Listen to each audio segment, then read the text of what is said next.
Good morning, friends. It's an honor to present at WAVES 2020 conference on a very intriguing subject, which is also related to my profession.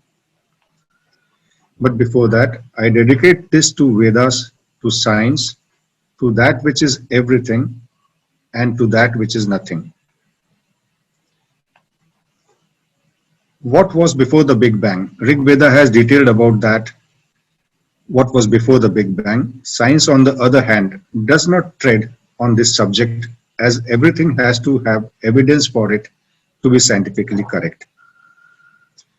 Was there cognition before the Big Bang? That is the second question that we have. So first we have to conceptualize what was before the Big Bang. Then we have a tough task in trying to attempt to examine the nature quality of that with all humility. So what all do we have on hand? Some scientific theories and some Vedic concepts. So talking about creation, we have some scientific theories. There was a argument between finite and infinite cosmos, but this was put to rest by George Lemaitre, a Belgian cosmologist and Catholic priest in 1931, who proposed an expanding universe which is infinite. This has been accepted by all astronomers and all physicists of today. Fred Hoyle popularized the Big Bang when he talked about it on BBC in 1949. What is Big Bang theory? This is the theory of creation, 1931. It believes that the universe started as an infinitely small, hot, and dense something, which expanded rapidly from the singularity with the big explosion or a Big Bang, from which formed the galaxies, stars, and the rest of the universe. The key assumption of this model is that there was an unstable form of energy whose nature is not yet known, and at some instant it came out into a big explosion, and that marks the Big Bang. But when we extrapolate backwards using scientific laws and theories to describe this high density state, we find that there is a singularity which when there was no demarcation between space and time, but it does not talk of any phenomenon prior to this singularity. And of course, we have some evidence which talks about the Big Bang, as we have in this picture, as we see some heat waves coming from the Big Bang. Other theories which talk of creation are the steady state theory, the static universe theory, the big bounce theory, and the multiverse theories. All these theories, they presume that there was nothing which was existing before the cosmos. The cosmos has always existed. It has been eternal. And in their own specific ways, they may be postulating something different, something even outlandish. And therefore, it is good to sum up by saying that while speculation can be a good thing and result in new concepts and knowledge, guessing the origins of some concept like multiverse before even if it is known such a thing exists is idle speculation. But when we talk of Vedas, we have a specific knowledge on creation. So I'll just detail this out. The Vedic rishis were seer scientists of their times who lived before 3000 BCE. They have questioned and interacted with nature and recorded their observations, which have come down to us as the four Vedas, the primary one being the Rig Veda. Thus, the science in the Vedas was born from intuition, inquisitiveness, intelligence, and a deep reverence for nature. The science in the Vedas explained these concepts since millennia. The Rig Veda, written thousands of years ago, mentions Hiranyagarbha and Brahmand Vispotak, which talks about a Big Bang leading to formation of the universe. And they date it to 155.5 trillion human years ago. Hiranyagarbha is a Sanskrit term which literally means a golden womb, and the womb is a golden egg from which the whole cosmos came. The manifested cosmos came. The process was Brahmand Vispotak. This is the Big Bang conceived by the Vedic science millennia ago. So this is the Hiranyagarbha. So till now we find that only two theories, that is our Vedic theory of creation and the Big Bang theory, they agree. So science and religion are agreeing at one particular point. But this is the point from where trying to figure out what was before the creation, science and our Vedic knowledge, they start differing. So what was before creation not answered by science? Vedas answers this question. There's a hymn of creation which is called Nasakdiya Sukta from the 10th mandala of 129th verse. I would recommend that my dear friends would listen to this in with their eyes closed when they have their own free time. Right now, I'm just going to read it out. But when you read it, when you listen to it, listen to the Nasakdiya Sukta with your eyes closed in your own preferred language, then you realize you have an awareness of what we are talking about. So I will just mention a few lines from this Nasakdiya Sukta. That alone by its own power breathed without air. Besides or beyond that one, there was nothing. That one came to be even from this emptiness by the power of its own intent. And from this, the first seed of the mind was germinated, and the universe became manifested from the unmanifested. And from there arose seeds of the mind which became greater. So the Vedas talks about presence before the creation, the Big Bang, a volition of that sentience being responsible for creation. So Vedic theory, Nasakdiya Sukta, elaborated on presence of sentience before the Big Bang. We would try to understand the cognition of that supreme sentient being. It would be conceivable if we try to add up some building blocks of science, philosophy, psychology, and Vedic concepts. So this synthesis will help us definitely. So, but first we must understand what is cognition. Cognition is an attribute of a living beings amongst other attributes as consciousness, awareness, breathing, procreation. In this regard, I would like to put forth some comparison of Western views and the Indian views. And this, while synthesizing, we will only take points which are good from both the fields. Sentience. So I'll be going from sentience to consciousness. Sentience is the capacity to feel, perceive, or experience subjectively. And 18th century philosophers used the concept to distinguish the ability to think from the ability to feel. This is the Western concept. They also call it qualia. Eastern philosophy, sentience is a metaphysical quality of all things that require respect and care. Sentience of the East has been bound in a frame of respect by the West. This approach distances one from the concept, and it ensures that the knowledge of the seers remains apart. Many science have got disfigured when we try to conceive and shape it according to our understanding. Many examples are yoga, chakras, Om recitation, etc. If you look at this, this is also a view of chakras, but this is a Western view. There could be more, but I got this interesting one, so I'm just depicting it. See, here you will see there's only the brain and the mind involved. So nothing beyond that. So it is a very simplified chakra. Maybe it is wrong also. The prevailing scientific view is that sentience generated by specialized neural structures and processes, neuroanatomical, neurochemical, and neurophysiological, which are responsible for sentience. According to Cambridge Declaration on Consciousness, publicly proclaimed on 7 July 2012 at the Cambridge University, only those organisms within the animal kingdom that have these neural substrates are sentient, which means sponges, plecozoans, mesozoans, with simple body plans and no nervous system are the only members of the animal kingdom that possess no sentience. This has got similarity to the Descartesian views. This is a haste-based assumption, and this is only limited to classifying living beings, sentient beings. Eastern philosophy, on the other hand, assigns sentience as an innate quality of all living beings and even non-living beings. Then we come to awareness. So coming down to from aware, first we are sentient, then we are aware. What is awareness? This is the ability to directly know and perceive, to feel, or to be cognizant of events. More broadly, it is a state of being conscious of something. Self-awareness is a recognition of one's consciousness. In Vedic theory, which date back to more than 2000 BC, one views awareness in terms of reaction of that the hardware of the brain brings about to the underlying illuminating awareness principle called the self.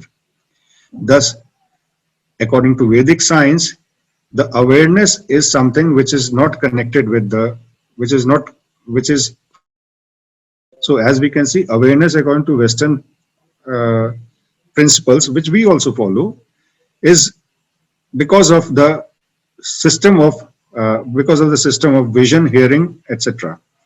Whereas in Vedic system, it goes beyond that, and therefore, like awareness of eternal self or Atma is certainly different from body senses of mind, Pran, and Prana it is supreme, non-dual, etc. So come then to further think about what was present before the Big Bang and whether cognition was present, we will have to build up our knowledge on some small building blocks.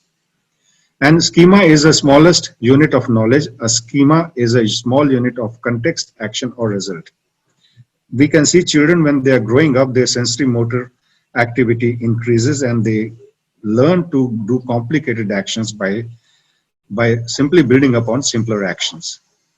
We can see this in the case of chakras also. And this is the correct chakra diagram of the chakra, quite different from the one I illustrated before. Schemas are also building blocks of meditative knowledge and the knowledge of the supreme. Meditation and the stages of the chakras that are energized with it all hold knowledge in an upward direction. When one passes through these stages, more elaborate body of knowledge accumulates on more rudimentary knowledge from the lower stages of the chakras. And Vedic knowledge is the outcome of deep meditation done by many sages over many centuries. This is the roadmap traversed and witnessed by many. Then we come to cognition. Cognition is that mental action or process of acquiring knowledge and understanding through thought, experience, and the senses. You can consider everything under cognition: attention, concentration, memory, working memory, judgment, logical thinking, reasoning, mathematical ability. They are a part of cognition. So totally brain-based.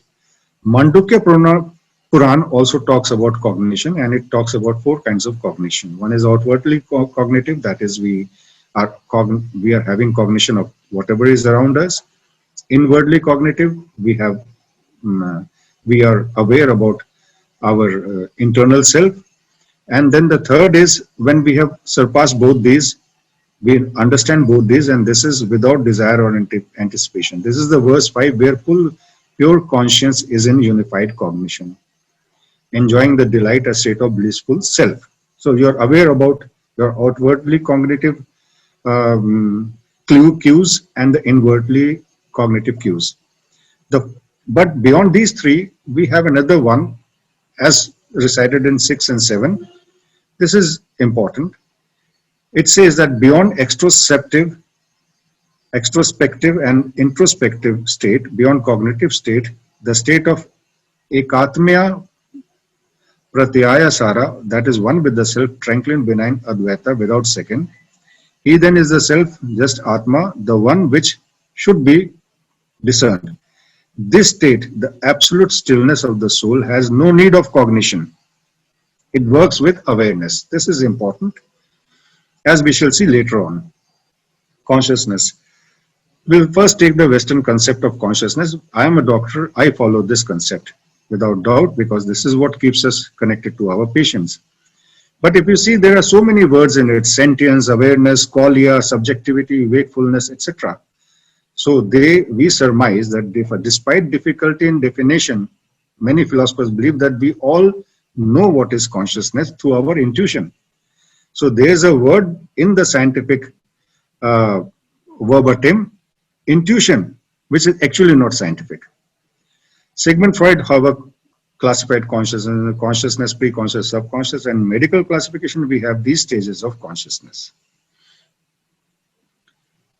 Consciousness as defined by the Vedas, according to Upanishadic sages, consciousness or Chaitanya rests in the body or the mind, but in the self.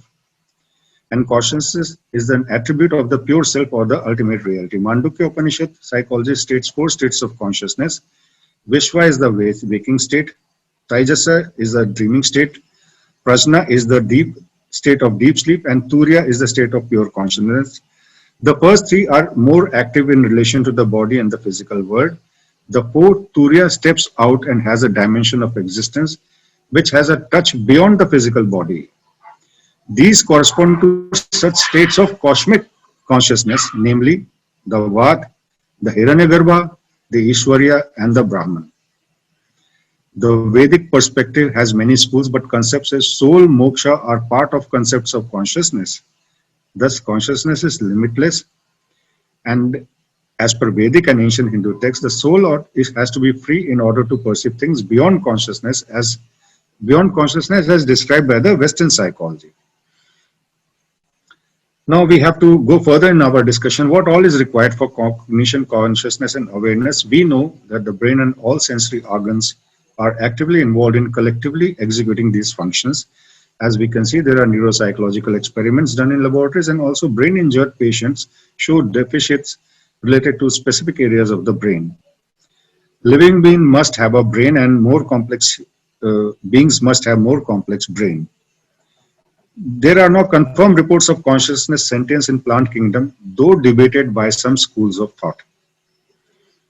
And there are some examples of some animals who do not have a brain but have a nervous system that executes all the functions. The mental function as cognition, consciousness, and awareness can only exist if there is an organ or an organ system which performs these. So there is smell, taste, hearing, vision, etc. So we come to the conclusion. So far, after an overview of modern science theories, we find no concept of anything existing before the Big Bang. So no cognition can be conceptualized to have existed before the Big Bang if we go by scientific theories. But the text from Vedas, the Nasaktiya Sukta, elaborates on this and answers what was before the Big Bang. This is called the hymn of creation. Many of the Vedic data conclusions have been found accurate. The modern science, after the researches, have verified this. So Vedic science has set the footprint for modern scientists. We have examined the concepts of cognition, consciousness, awareness from both the scientific point of view and the Vedic knowledge.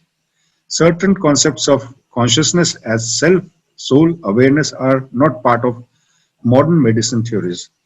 The in-depth understanding of these opens ways to conceive new meanings and enhance our understanding. But there was no organ before the Big Bang. For cognition, an organ is required. For complicated mental activities, which require higher cognitive acumen, a more complex brain is required. This brings us to the question of cognition before the Big Bang. Cognition is a human faculty, it requires a brain, and more complex activities requires more complex brain. As there was nothing before the Big Bang, cognition did not exist. Cognition develops only in beings that have got a physical body and a physical brain. Cognition developed with the development of nervous system among the other systems. Now we'll go to the other slide. But there were two things that were present before the creation, Big Bang. These are also the attributes of that being. One is awareness. Awareness of what? Awareness of an infinite vastness. There was no direction, no light, no sound, no air, no water. It was all dark, eternally silent. Awareness of this was the being, or the being was this infinite vastness with an awareness of itself. Then second thing that was there before the Big Bang, before the creation, it was the volition. The being had the power of intent, Yog Maya Shakti. Within this arose the first seed of mind. There was no physical organ to understand this. This initial body of knowledge was in the realm of the being. Only he in his state was aware of this. He was the creator of this body of knowledge. So before the Big Bang, only awareness and volition existed. The first seeds of knowledge were created by volition of this awareness. The Big Bang followed them. So we have examined how organ system and their functions get operative and have attempted to understand whether these organs and their functions had any existence before the Big Bang. Our study comes to the conclusion that cognition was not there before the Big Bang, but there was awareness and volition, as is also clear from the hymn of creation, Nasaktiya Sukta. So now the scientists and thinkers should not restrict to Big Bang, but could go beyond. Up to the concept of creation, science has now come of age to agree that Big Bang and its time of occurrence had been documented in Vedas many millenniums ago. How it's going to be done is really very difficult to say, but science needs to minimize their distancing from Vedic concepts. They may not be doing so. They are accepting Vedic concepts now, and they should not look at it with reverence, but and something metaphysical, but with a scientific bent of mind. We have many great scientists who have banked on the Vedas for their researches. One of them is Tesla. He understood the great power of zero point field or akasha or ether. This is found in the Vedas. This is the power of space between the electrons and the nucleus. John Frederick Sweeney states that Vedas describe 16 elementary particles as against 12 described by modern particle physics. Quantum mechanics of 1920, Werner Heisenberg, Niels Bohr, and Erwin Schrödinger, who all read from and greatly respected the Vedas, they found that to read Vedas, learning Sanskrit and reading Vedas in Sanskrit is more beneficial and gives us more deep understanding. And ultimately, I have to say one thing. What we find, there's a quote in Bhagavad Gita that a mundaner is sure to commit mistakes, is invariably illusioned. We are all illusioned, but if we are restricted, we are more illusioned, and has a tendency to cheat others and is limited by imperfections. With these four imperfections, one cannot deliver perfect information of all pervading knowledge. So with these words, I would like to conclude about this topic. And I would say that we need to go together, the science and religious spiritual texts, references. Thank you.